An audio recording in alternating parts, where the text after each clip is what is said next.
lidi, rychle k věci, si skončím jako minule u Pantolona v kleci.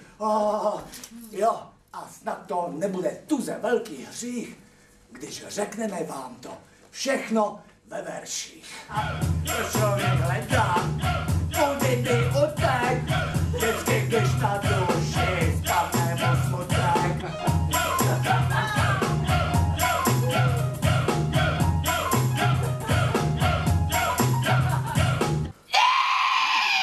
Ale holčičko moje!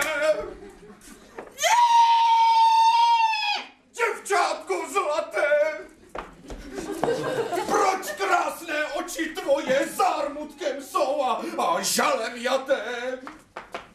Otče můj, tatíčku drahý, trápí se tuze srdce mé, neboť je do samoty zakleté. Žádný ženich nepřekročí naše prahy. A Harlekíno musí pro ženicha jíti. Harlekíno!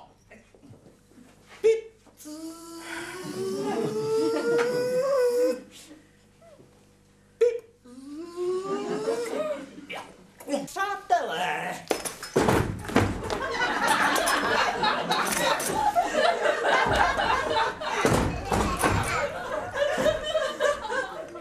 To rozvířit hladinu mé krve ještě dokáže, když táhnu na bitevní planinu.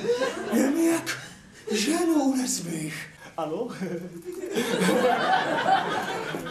Jaký já jsem soudník. Nevídáno. Každou ženu kol prstu smotám si jak lano.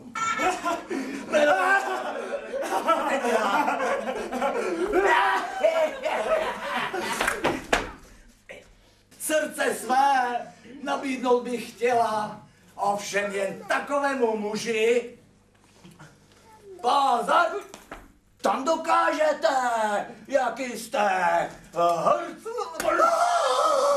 hrdina. Už jsem s ním mluvil. A ten pán souhlasí se vším. Jelimar! On! Řízi, na polínka, ať má čím topit.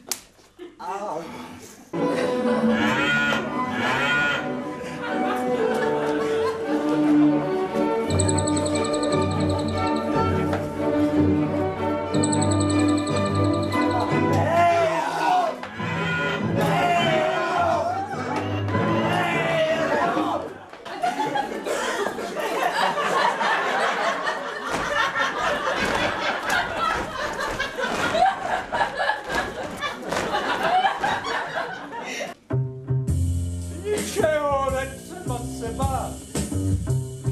Pořád můžu pevně stát. A bude to třeba 1000krát jsem ochoten s kýmkoliv se prát. Budete se koupat v mléce, když skočíte sem na mé plece. No, jestli ta skočí, tak na malou věru, na ženich má hlavu na maděru.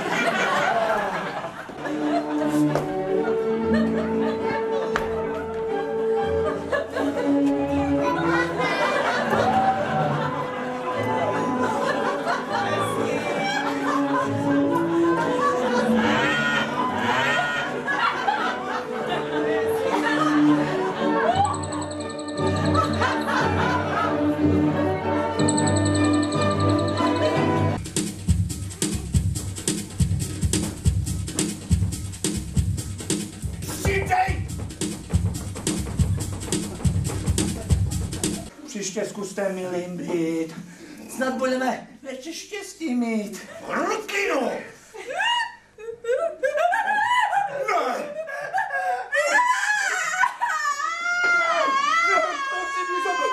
Izabelko, pro pána krále! Seženi ženicha, byť dáš za něj duši. Jinak se ženichem staneš ty sám. Já sám.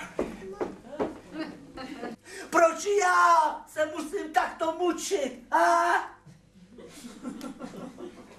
Já vím proč. Měl jsem se líp učit. Neposlech jsem ani mámu, pravdu měla už nohy. Neposlech jsem ani tátu, tak teď větrem závodit. Neposlech jsem ani dědu, takže zůstal jsem tu sám. Neposlech jsem ani mámu, kde teď ženicha najít.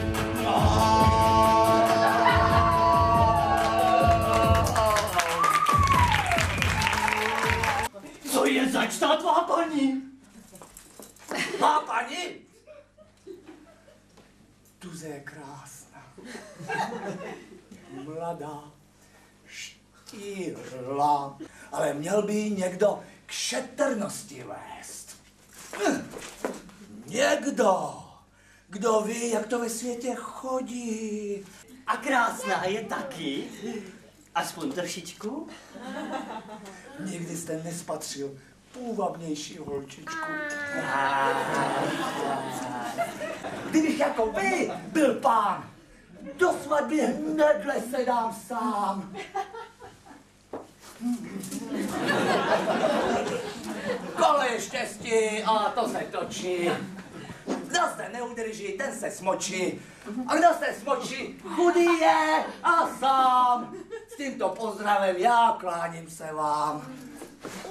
Na ženy se stípe musí, všechny jejich moresy, které od nich člověk zkusí, hlubáka nezací.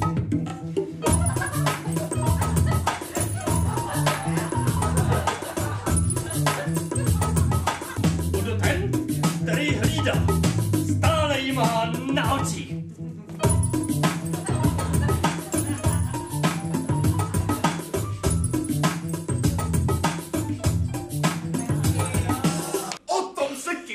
Nesnilo, kolik má moje dcerka v prádelníku. Bylin, aby prádlo nezhnilo. No je-li to tak.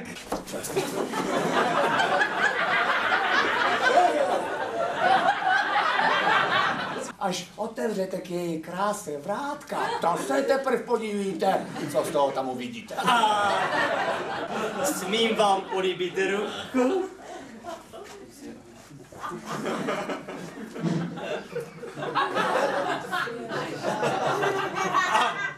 Pardon.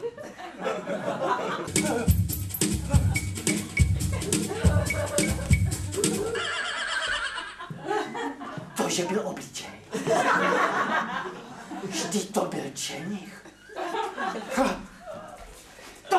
To měl jsem se stát ženich. S ním mám sdílet lože a svůj stůl. S ním se mám milovat a plodit s ním děti. Spatříte, kolik je ve mně jen kuráže a jak umím použít ty svoje vnady.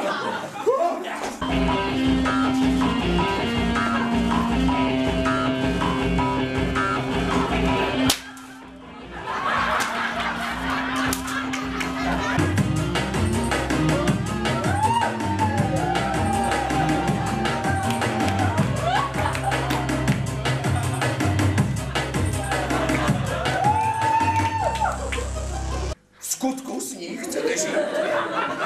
No, nebojte se, nikdo nebude vám láteřit, tak chcete ji?